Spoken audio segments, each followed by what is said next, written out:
Thanks for staying with us. On Gravitas, we are building up to the Trump presidency inauguration on Friday this week. The president-elect, meanwhile, has recently cleared the pitch against calling the NATO obsolete and predicting that more countries will go the Brexit way and leave the European Union. Here's a report.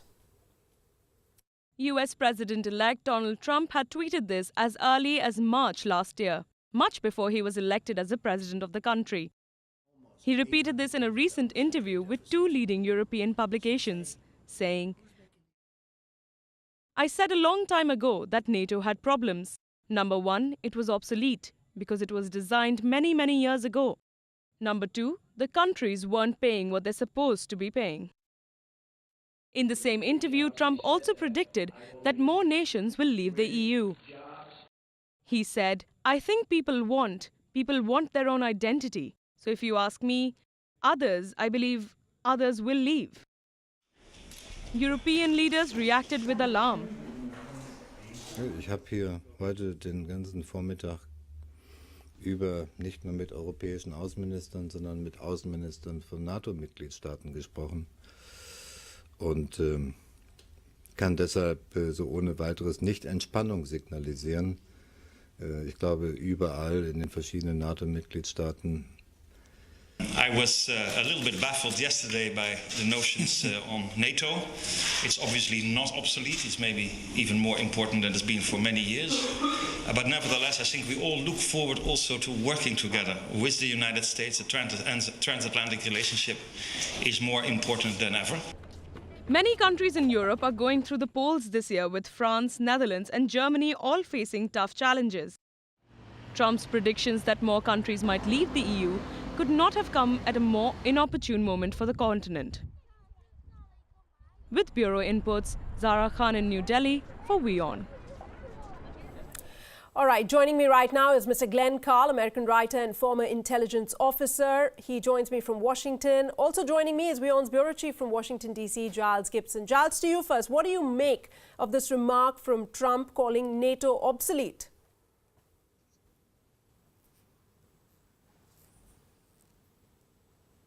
In the language that Donald Trump is using and other members in his own administration. We saw in the US Senate confirmation hearing for Rex Tillerson, Donald Trump's pick for Secretary of State. He used some very supportive, some very positive language about NATO. And then James Mattis, his pick for Secretary of Defense, he was saying that NATO is vital to the security of the United States. So really the reaction here in the US media has really been centering around the fact that there's a huge gap between the types of language that Donald Trump is using and key members of his administration towards NATO. Right. Mr. Carl, if I can come to you, the Trump statements on NATO as well as the European Union, saying that more countries will follow suit. Is this a part of posturing from Trump to leverage against Russia? What do you think? Oh, I don't think it's leveraging against Russia at all. If anything, it's carrying Russia's water for Russia. The views expressed by President-elect Trump are, as the gentleman who just spoke points out, they have always been a fringe view, and they are not the view of the vast majority of the party that Donald Trump is a member of, or the Democrats who will be in the opposition in 2 days. Nonetheless, he will be the president, and we should take his views seriously. And it indicates a potential shift in the stability and framework for Europe and for the entire world order, as great as anything since 1945 and 1989. Also, Mr. Carl, the remark on NATO, you're saying, and of course, he will be the president of the United States. His comments to be taken seriously, but what could be his intentions by raising his pitch just a few days ahead of taking office? Well, everyone has tried to read the crystal ball or the tea leaves of Donald Trump's comments and what he seems actually to think. I don't know that we have too many insights. I think I've come to the position where he does have a visceral framework. He doesn't have informed views. By that I mean he is an isolationist, and he is very transactional and views the world in a zero-sum game way, that my benefit will be your loss, and that can, or vice versa. There's no mutual benefit that he seems to embrace. So that would lead then to these probably off-the-cuff remarks that then become his positions, because he's never really shown any knowledge, interest, or understanding of NATO or the international order until he has now come to a position of power. But I think you have isolationism and a visceral nationalism and transactional approach underlying these statements. Also, Mr. Karl, in that sense, how seriously is Donald Trump, or are his statements taken by, Americans there? What do they have to say, especially with the kind of people that you would be interacting with? What are their thoughts? Well, the expert class of people, whether you're an expert in economics or in international affairs or intelligence and so on, almost to a person are horrified and oppose pretty much everything that Donald Trump says. There is an exception, of course. He's finding some people to serve with him, but these are outliers in their various domains on the whole, with the exception of Wall Street, where you have a lot of exceptionally wealthy financiers who are willing to work for him, it would seem. Now, his supporters, and that extends to a good part of the Republican Party now, have done sort of two things which contradict each other, but that's not to be surprised at, really. One is anything he says that is outrageous, they just say, they dismiss it and say, well, he's speaking for effect, you shouldn't take him literally. And when he says something that they like, they say, well, of course, this is what he means. So people will always hear what they wish to hear. But I think an error that many people have made throughout history is not to take politicians at their word. This happened in the 1930s in Germany, and everyone dismissed things as hyperbolic and exaggerated, not possible. So what people say counts, and we need to listen to what it is. All right, perhaps that's the lesson one should take, to take these politicians' words seriously. Mr. Karl, thanks so much for joining us here on Gravitas and sharing your views. Giles, my last question to you. You covered Brexit in detail as well. Now, of course, you're in Washington, D.C. How is, Trump's comments being viewed in the U.S. on the likelihood of more countries leaving the EU?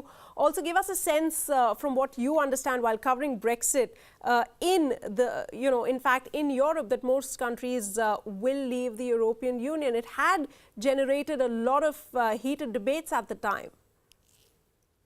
Yeah, Sana, I think that the key point here is, of course, that Donald Trump sounding off on NATO. The US is a key member, if not the most important member of NATO in terms of troop numbers and in terms of their contribution to the NATO budget. So clearly there'll be concern across Europe about these comments about NATO. Whether Donald Trump's comments about the future of the EU will be taken quite so seriously, I think is up for debate, because of course the US is not a member of the European Union.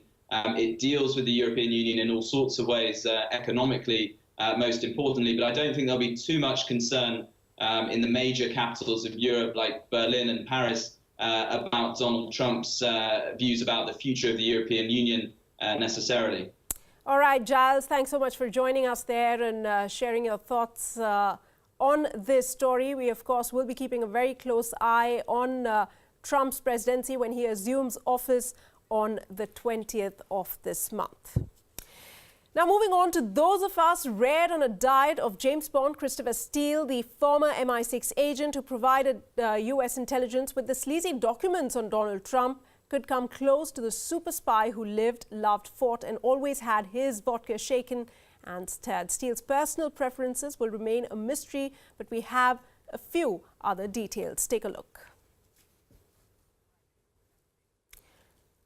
Right, in fact, that is what we're going to be talking about, this MI6 agent, bringing in a lot of controversy with him claiming to have documents on Donald Trump. We're going to show you what other details we have on this story.